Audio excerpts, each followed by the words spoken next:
क्या महाभारत युद्ध सच में हुआ था? The Archaeological Survey of India has just finished their spring excavation season at Rakhi Gari in Haryana. We're finding a lot of terracotta animal figurines, statue seals, and also gold foil and small fragments of gold and copper objects such as copper mirror, copper nail, copper hairpin. So all of that together make up important antiquities.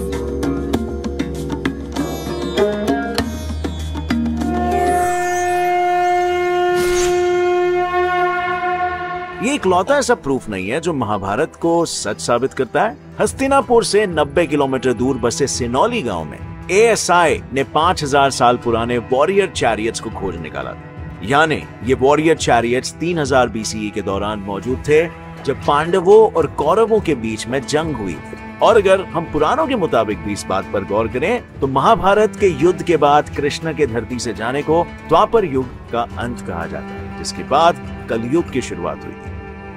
और भारत को शून्य का वरदान देने वाले गणितज्ञ आर्यभट्ट के मुताबिक भी कलयुग 3102 BCE में ही शुरू हुआ था। तो क्या ये सारी बातें ये बताती है कि महाभारत कोई कहानी नहीं पर भारत का असल इतिहास है? चलिए जानते हैं। तो वेदों में तो महाभारत के जो हिस्ट्री है या कृष्ण का जो हिस्ट्री है उसका एक फाउंडेशन हम डेफिनेटली देख सकते हैं। कुरुवंश जो है, वंश का जो रेफरेंस वेदों में है, यदुवंश वो भी वेदों में पाए जाते हैं। तो ये एथनिक बैकग्राउंड भी उसमें है, जियोपॉलिटिकल बैकग्राउंड भी इसमें है।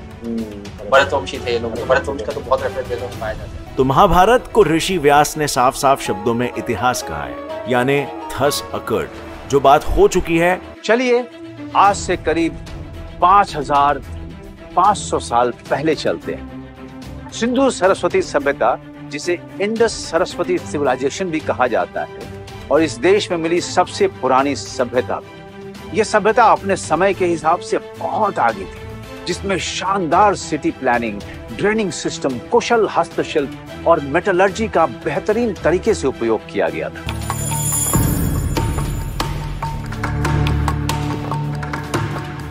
कई ऐसे साइट हैं जहां OCP और कॉपर होड के ऑब्जेक्ट एक साथ मिले, तब ये कंफर्म हुआ कि OCP एंड कॉपर होड एक ही कल्चर का पार्ट है। कंकाल के अवशेष दिखने लगे। दफन करने की परंपरा ऐसी थी। तो महाभारत के सच्चे होने का रिटन प्रूफ नंबर 1, संगम लिटरेचर।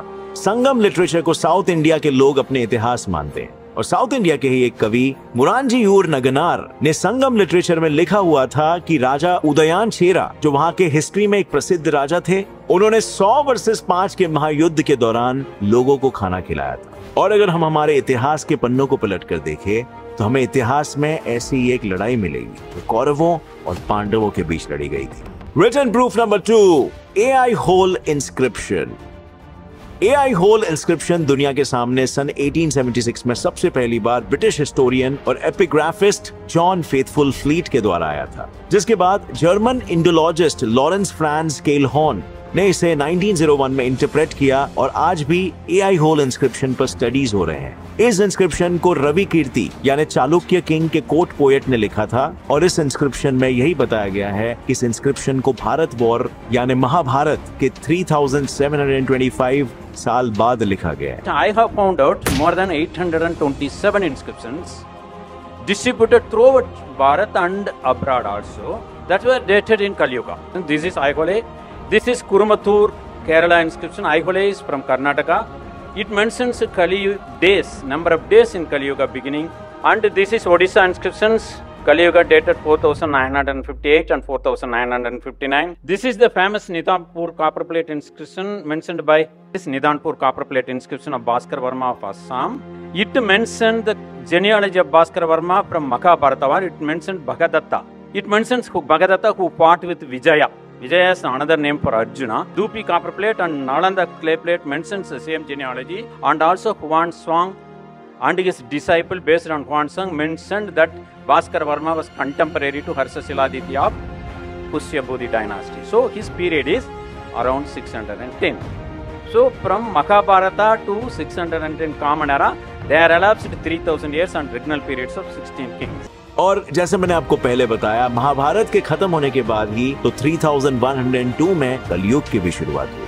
पर लिखे हुए तत्वों के अलावा महाभारत के सच को साबित करने वाले अगले सुपूत है लैंड प्रूफ्स। महाभारत काल में भी पांडवों ने दिल्ली यानी उस वक्त के इंद्रप्रस्थ को अपनी राजधानी बनाया था।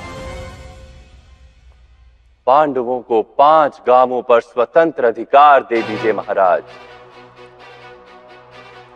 केवल 5 गांव।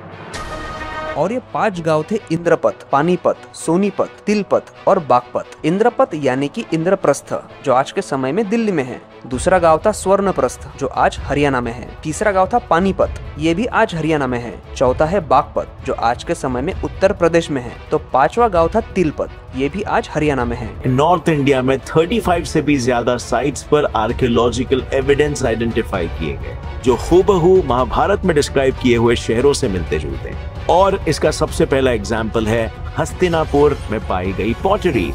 उत्तर प्रदेश में स्थित हस्तिनापुर महाभारत के दौर में कौरवों की राजधानी थी। और इसी हस्तिनापुर में, जैसे मैंने बताया, 2020 के अगस्त में आर्कियोलॉजिस्ट को पॉटरीज मिली थी जिनकी कार्बन डेटिंग 3000 BCE की थी और जिन पर बिल्कुल वैसे ही डिजाइन्स बने हुए थे जैसा महाभारत में अहिछत्रा यानी पंचाला की नगरी में बने पॉटरीज पर बताए गए थे। लेकिन ये पॉटरीज सिर्फ हस्तिनापुर में ही नहीं, इसी तरह की पॉटरीज को मथुरा, कुरुक्षेत्र और कंपिलिया में भी पाया गया था। महाभारत लड़ाई के लिए कुरुक्षेत्र क्यों चूज की थी? क्योंकि उसका हिस्टोरिकल सिग्निफिकेंस बहुत था। ये हम वेदों में भी देख पाते हैं, एक कल्चर बहुत था। इसीलिए अगर आप देखेंगे धर्म क्षेत्र कुरुक्षेत्र मतलब ऑलरेडी एक धार्मिक स्थल था, उसी को चूज किया गया। यानी महाभारत में एक दूसरे से जुड़े बताए गए सारे ही राज्य और गांव सच में एक दूसरे से जुड़े हुए। एग्जाम्पल नंबर 2 है सिनौली में पाए गए वॉरियर चैरियट्स। सिनौली हस्तिनापुर के 90 किलोमीटर दूर बसा हुआ एक गांव है और बागपाट डिस्ट्रिक्ट में बसे इस सिनौली गांव में आर्कियोलॉजिकल सर्वे ऑफ इंडिया ने 5000 साल पुराने वॉरियर चैरियट्स यानी लड़ाई वाले रथ को खोज निकाला। लेकिन सिर्फ चैरियट्स ही नहीं, ASI को यहाँ इसी के साथ पुरानी तलवारें भी मिली और शाही कब्रों के अवशेष। एंड सबसे इंटरेस्टिंग बात तो ये है कि सिनौली दिल्ली यानी महाभारत के जमाने के इंद्रप्रस्थ से सिर्फ 70 किलोमीटर की दूरी पर। और ASI के डायरेक्टर संजय मंजुल ने ये बताया है कि ये वॉर चैरियट एक घोड़े द्वारा चलाए जाने वाला चैरियट है जो महाभारत कल्चर जैसा है। महाभारत में एक इवेंट है जो अर्जुन द्वारका जाते हैं और वहां पर वो देखते हैं एक बहुत बड़ा भूकंप होता है और पूरी द्वारका नगरी समुद्र के नीचे चली जाती है। तो आज तो द्वारका नगरी है और ये जो एक चैप्टर है महाभारत में कि द्वारका नगरी गायब हो गई अंडर द ओशन, उसकी लोग हंसी उड़ाते थे। स्पेशली महान जो हमारे एमिनेंट हिस्टोरियंस है वो कि भाई ये कैसी अजीब सी स्टोरी है तुम्हारी, द्वारका तो ये रही। When Lord Krishna left Earth to ascend his divine adobe, the town of Dwarka was drowned and destroyed by catastrophic rain, storm and flood that lasted for 7 whole days. It happened 36 years after Mahabharata war. According to the geology evidence, 3 distinct catastrophic rise events happened, one near the Caribbean, another one happened in Istanbul, and the last one is Dwarka, as per the research. These catastrophic events had taken place at the same time. और ताजुब की बात तो ये है कि marine archaeology वालों को भी डूबी हुई द्वारका नगरी गुजरात के कोस्ट पर मिली है, जिसकी कार्बन डेटिंग करने के बाद यही बात सामने आई कि ये नगरी 3000 से 1500 BCE की थी। इतना ही नहीं, 1963 में शुरू हुए एक्सकेवेशन के बाद पानी में डूबे हुए शहर का जो लेआउट मिला और उसके फोर्ट वॉल्स की जो लोकेशन मिली वो बिल्कुल महाभारत के हरिवंशा में लिखे हुए डिस्क्रिप्शन से मैच हो रही। गहरे समुद्र के भीतर द्वारिका जी के दर्शन कर रहा था। Prime Minister Narendra Modi's undersea puja of Bhagwan Shri Krishna. Modi went scuba diving off the Panchkui beach coast to reach the ancient ruins of Dwarka city, believed to have been founded and ruled by Krishna himself. So this clearly corroborates what was written in the Mahabharata. Exactly वहां पर मिला आपको वही। And अगर आप उसको वहां पर उन्होंने कुछ वुड के पीस निकाले, उसका कार्बन डेटिंग किया, इट्स अराउंड 8000 BC। यानी द्वारका नगरी सच में मौजूद थी, तभी तो इसके एग्जैक्ट डिटेल्स को महाभारत में लिखा गया है। और यूनेस्को जैसे इंटरनेशनल ऑर्गेनाइजेशन ने भी इस नगरी को द्वारका माना है। डिस्कवरी चैनल के प्रोड्यूसर और एक्सप्लोरर जोशुआ गेट्स ने खुद वहां जाकर उस नगरी को एक्सप्लोर किया है और ये कहा है कि महाभारत की कहानी हिंदुस्तान का इतिहास है। We had hundred of these proofs regarding the dates of the Mahabharat war and the beginning of the Kali Yuga in our history books that were destroyed by the British and Mughals. But we still have more than enough material to fully establish the fact. Example number 4, लक्षगृहा। Mahabharat में आपने लक्षगृह का नाम जरूर ही सुना होगा। इस महल को पांडवों ने अपने 12 साल के निर्वास को और 1 साल के अज्ञातवास को पूरा करके लौटने के बाद बनवाया था। और महाभारत के मुताबिक ये लक्षगृह एक भूल भुलैया का ऐसा महल था जिसे लैक्वेर या जिसे हिंदी में लाह कहा जाता है उससे बनाया गया था, जिसे जलाना बहुत आसान होता था और इसी का फायदा उठाकर कौरवों ने इस महल और उसके साथ पांडवों को जलाकर राख कर देने की भी कोशिश की थी। पर पांडवों को इसकी भनक लगते ही उन्होंने अपने बचने के लिए एक सुरंग का इस्तेमाल किया था और पुरानी ये सुरंग आज यूपी मेरठ के बागपाट डिस्ट्रिक्ट के बरनवा में पाई गई है, जिसे महाभारत में वर्णवाद कहा जाता था। ये सुरंग एक दिन में नहीं बनी थी, बल्कि इसे बनने में 6 महीने लगे थे और आज भले ही कटान और बारिश की वजह से ये सुरंग छोटी सी हो गई है, पर उस समय ये सुरंग इतनी ऊंची थी कि पांडव आराम से चलकर इस सुरंग से निकल सकते थे। नदी के किनारे बने होने की वजह से ठंडी हवा आती थी और रोशनी के लिए मशाल का इस्तेमाल किया गया था। ये सुरंग लगभग 1 किलोमीटर लंबी थी और इसे लाक्षागृह में आग लगने से कुछ दिनों पहले ही लाक्षागृह से जोड़ दिया गया था।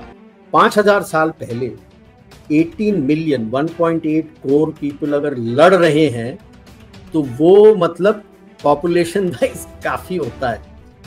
18 अक्षौणी, एक अक्षौणी में 1 मिलियन लोग होते हैं, इतना बड़ा होता था अक्षौणी। तो 18 अक्षौणी मतलब 18 million is 1.8 crore people fought and died. और जो बचे थे यादव वो तो आपस में लड़के पाटन क्षेत्र में मर गए। अब सरस्वती नदी का जिक्र हमें महाभारत में भी मिलता है और ऋग्वेद में भी मिलता है। साथ ही महाभारत में ऐसी कई सारे तीर्थ स्थानों का जिक्र है जो सरस्वती नदी के तट पर बसे थे। मजे की बात यह है कि जिन जगहों का जिक्र महाभारत में है वहां पर आज भी हमें हड़प्पा सभ्यता के शुरुआती दौर की काफी साइट्स मिली। आज विज्ञान से हमें पता चलता है कि इन एरियाज में 2200 बीसी के आसपास 300 सालों के लिए भयंकर सूखा पड़ा था, जिससे इन जगहों की सभ्यताएं विलुप्त हो गई। पाकिस्तान के बहावलपुर में चोलिस्तान नाम की साइट इन्हीं जगहों में से एक है, जहां 3000 से 3500 बीसी तक के आबाद शहरों के सबूत मिले हैं, यानी महाभारत कालीन शहर।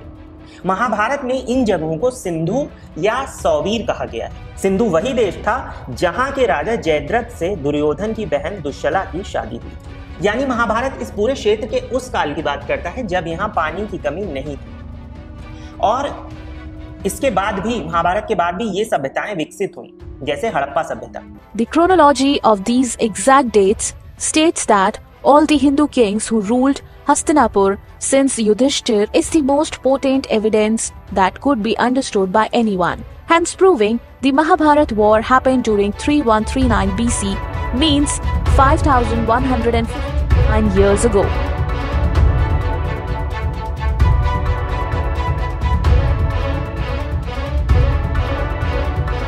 Looking at the chaos and adharm that seeps into his kingdom, Yudhishthir crowns Parikshit as a king, and the Pandavas, along with Draupadi, decide to climb the Himalayas as final penance to reach heaven.